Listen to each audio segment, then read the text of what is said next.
российский, приднестровский и флаг города Бендеры. Да, интересно.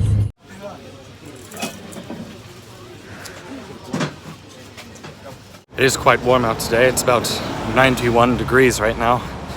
So actually quite hotter than really it's been at any point since I've been in Eastern Europe. We're now on the parade grounds.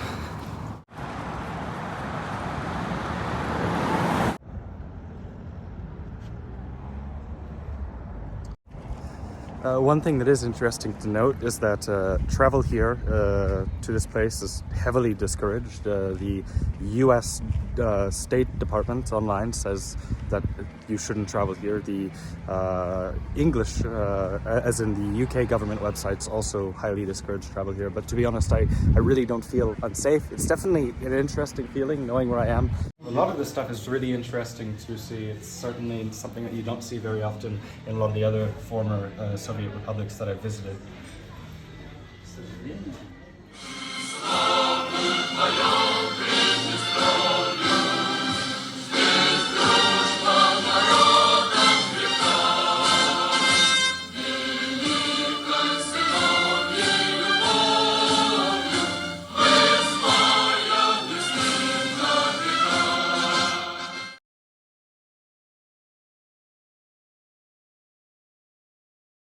I had been staying about a week in mid-June in the city of Cluj-Napoca, Romania. While there, I explored the cities, sampled local food and beverages,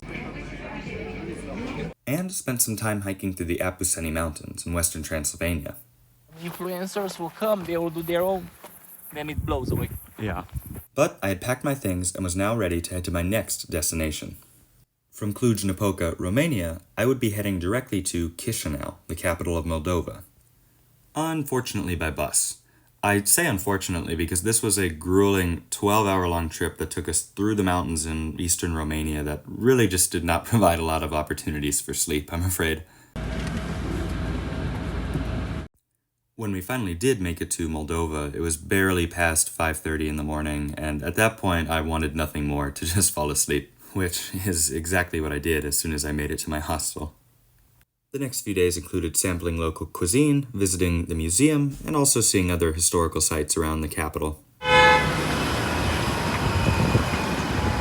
Yet, in spite of how much fun I was having sightseeing, Moldova wasn't the only reason I had come to Chisinau. I would be going somewhere much further east and far more obscure, which is really saying a lot considering that in 2019, Moldova didn't even receive more than 174,000 tourists. Tiraspol was my main destination, from which I would visit other cities and villages in the unrecognized country of Transnistria. Okay.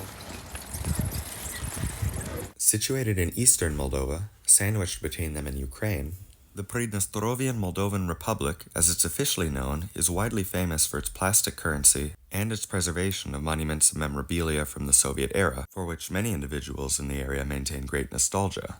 However, it's often a taboo travel destination for Westerners, given that it's often perceived as a draconian and pro-Russian puppet state.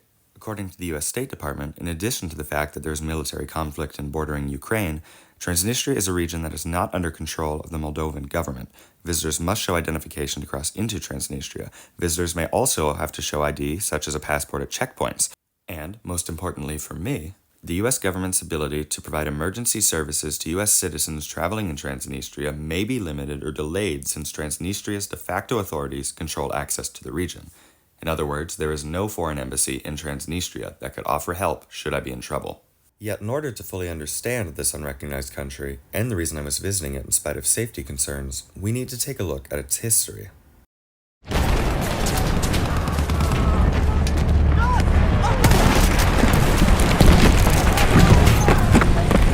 World War I was a particularly gruesome conflict with violence on a scale that the world had never before seen.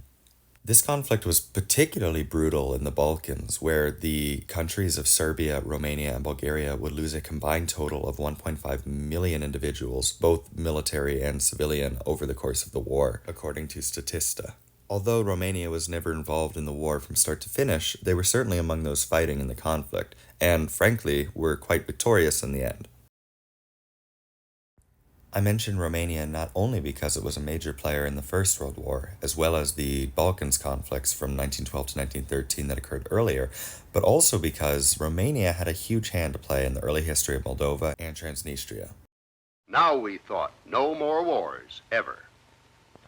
Following the end of the First World War and Romania's victory, most of the areas in Moldova that had not yet already decided to join Romania did so, creating what became known as Greater Romania.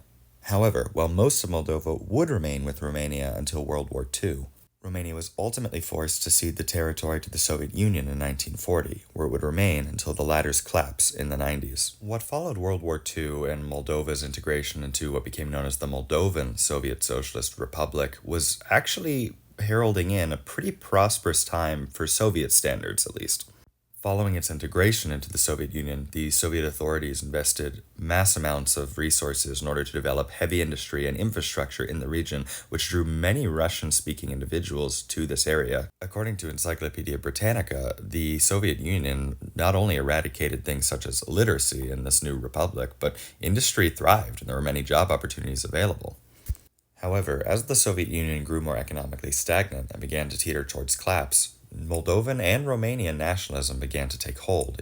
Among many of the demands of protesters was, of course, the respect of the Romanian language, long repressed under Soviet rule. However, while the efforts to bring the hitherto repressed Romanian language back into Moldova were not particularly controversial, there were also efforts to eliminate the Russian language from public life and from official recognition by the state. Or at least, this is how it was perceived in the ethnically diverse region of Transnistria, around 90% of which speaks Russian. Transnistria, of course, had been the industrial heart of the Moldovan Soviet Socialist Republic, and now it was being left behind in a world that no longer wanted anything to do with the Soviet Union.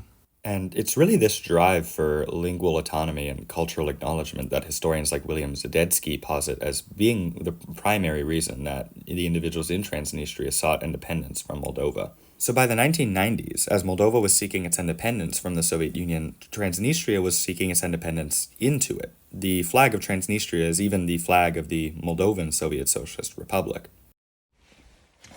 It's a cold one out there today for the south. It's like 34 degrees Fahrenheit. That's borderline absolute zero down here. So the stage is set for independence. How would it go down? Well, unfortunately for both Moldovans and Transnistrians, not very peacefully.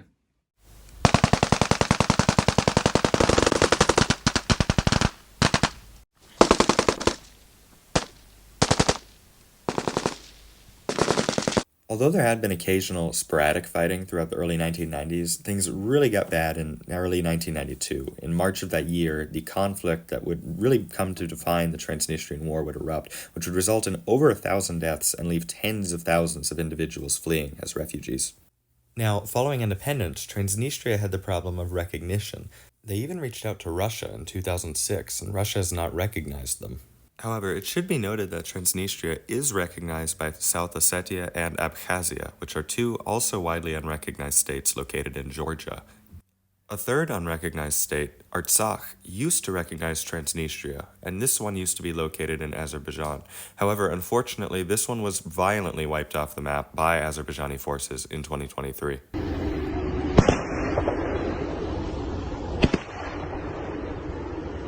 But aside from these contentious states, Transnistria is unrecognized by any recognized country in the world today. However, it has garnered significant criticism from around the world, and the international community widely views it as a Russian puppet state, concerns that have only grown as Russia's nearby war in Ukraine has dragged on. Zadetsky even goes as far as to state, quote, Russia exploits this region, meaning Transnistria, and its people to further Moscow's geopolitical goals and its imperishable conflict with the West. Again, while there are certainly those who dispute the narrative of Transnistria as a Russian puppet state, I outline this to show that this is the dominant narrative that is present in world affairs right now. And this is really what I was exposed to in the extent of my understanding of this territory before I actually ventured there myself. Speaking of which, I should jump back into that.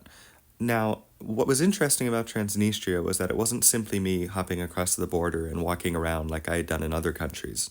Even after getting through the contentious border crossing in eastern Moldova, I would also have to keep several rules and laws in mind, especially considering Transnistria's reputation as having a more draconian legal system. For instance, photographing any military establishment, personnel, or checkpoints is illegal. And even referring to the country as Transnistria as opposed to Pridnestrovie could get you into trouble with the authorities. This is due to the fact that Transnistria is widely regarded as a term that has a lot in connection with the Nazis and their usage of this term in reference to the territory. But I was already determined to visit, to sample this country and really get an appreciation for what it's like to live in an unrecognized state. And needless to say, I was also quite excited about the historical significance of this area. And I would witness much, much more. And I'm really excited that I get the opportunity to share that with you all through this video series, really where I get to share my impressions and what I encountered throughout exploring this unrecognized state.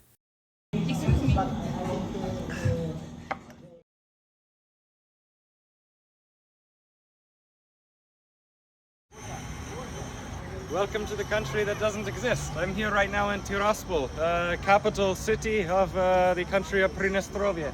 I'm not allowed to take any photographs of any military installations. I really don't feel unsafe. It's definitely an interesting feeling knowing where I am. And